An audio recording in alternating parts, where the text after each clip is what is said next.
like our parents want the best for us, and their knee-jerk reaction is going into entertainment, going into fashion. That's not a real job. It's not a sustainable career.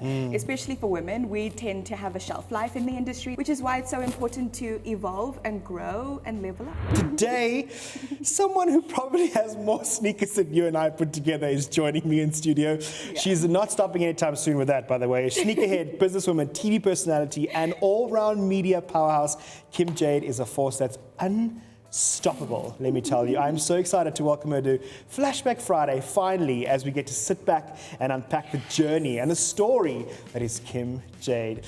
How was that? Oh, I mean, I'm taking you everywhere with me. That was perfection. I'll be the hype man. I'm obsessed with I'll you. be the hype I'm man. obsessed with you. Listen, good morning. Lee-Roy, it's so good to be here. All right. How are you? Good, good. Listen, it's so good to have you with us here on Flashback Friday. And I think for me is because I've known you for so many years, but I get to talk about the journey of Kim Jayde, the story, the time where the girl had the dream of doing things out of the ordinary. Yep. Was this always where you saw yourself going? Absolutely no way. I'm proudly Zimbabwean. I actually came to this country to get my honors degree in social work and psychology. Studied at Sally's. She's educated, guys. Ooh. Yes. And then while I was studying, I was like super broke, as all students are. And so I kind of fell into modeling. I was scouted and I got signed to an agency, and that was my foot into the door. Wow. Unreal.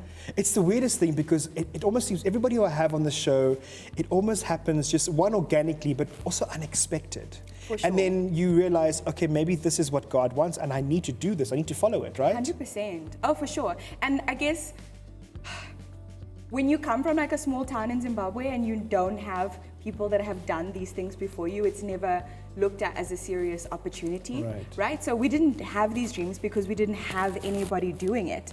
And so when I first told my parents, I was like, I'm gonna be a model. They're like, okay, sure. okay, on to the next joke. And that was really hard for them. I think a lot of young creatives can relate to that struggle because people of color, like our parents want the best for us, and their knee-jerk reaction is going into entertainment, going into fashion. That's not a real job. It's not a sustainable career. Especially for women, we tend to have a shelf life in the industry. It's like, oh, by the time you're old, you're done, you know? There's always another hot girlie around the corner. And it's so true, which is why it's so important to evolve and grow and level up.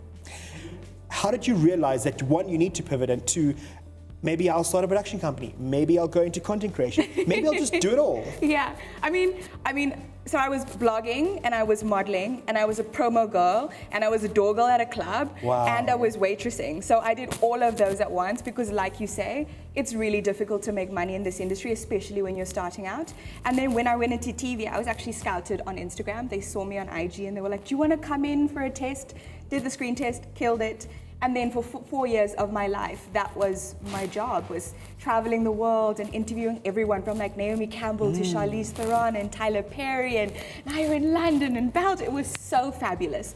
But what was important for me was I'm not just going to be a pretty face on screen. I want to learn the industry that I'm in, and I want to know everything about it. Yeah. And so every Monday when there was a status meeting where the vice president and president of Viacom sat in the office, and every department was reporting back on what they're doing, everything from marketing to sponsorship to production.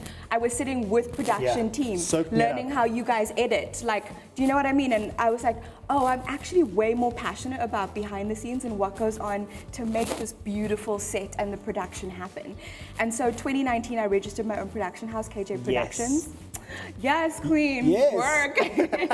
And I take so much pride in not only producing 100% original content, but hiring young people of color that are in the industry.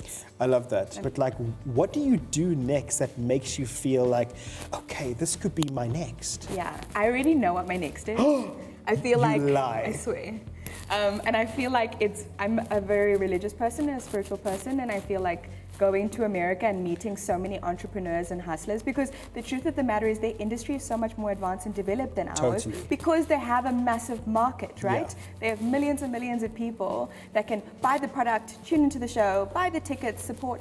And I guess being there opened my eyes to the possibility and the fact that this is the best time ever to be an African especially and to be an African You're so woman. right. Everyone is trying to tap into what we're doing. I'm saying we've had so many big people like the Dricus du Plessis, Yeah. Tyler, obviously the Box, like doing great things globally. So for the first time, I guess the world's eyes are on us. Look at the talent that's coming here. Travis Scott, Doja Cat, like Summer They want Walker. to be here They want to actively, come here, yes. and they're starting to put Africa on the map for their tours, which just shows like, guys, don't sleep on yourself. If you're an African creative doing some dope stuff, put your work out there. Let them know, you know? That's very, very exciting. And it's a nice perspective of the way you put that because, you know, yes, they're being booked, but they actually choose to accept that they want to invitation. come here. They want to here. collaborate with us. And going overseas, all of the people that I interviewed, it was literally just a DM. Hey, I'm from Africa. I want to tell you a story and share it with an African audience. Yo, Kim, the motherland. We always wanted to come to the motherland and touch the earth. I said, I like that twang. Do you want to do that again? They I try. But it really is. It's organic, and it's obviously because especially of the African American history, leaving Africa and going over there. They want to reconnect, and it's a really beautiful time to collaborate. Again, to be an African representative, going there wearing African designers, creating content, and pushing the message of African excellence always. All the time. Don't look down on us like the broke cousins. What we're doing here is fire. We're not trying to relocate. We love it here. We're doing dope things here. But let's go there and show them, you know? Well, listen, you said it, and I'm going to say the same word. What you're doing is fire. Don't worry about the other ones. I think what you're doing is fire. There's a reason why I invited you here. Like, you are an enigma, and you always have been. You. And you always just, one, you're good when you just like accept an invite. You're like, Lee-Roy, cool, Let's go. do this. Yes, I mean it. Has photos. 100%. And secondly, you always just look the part. Thank and you will you. always make sure that you fit the profile.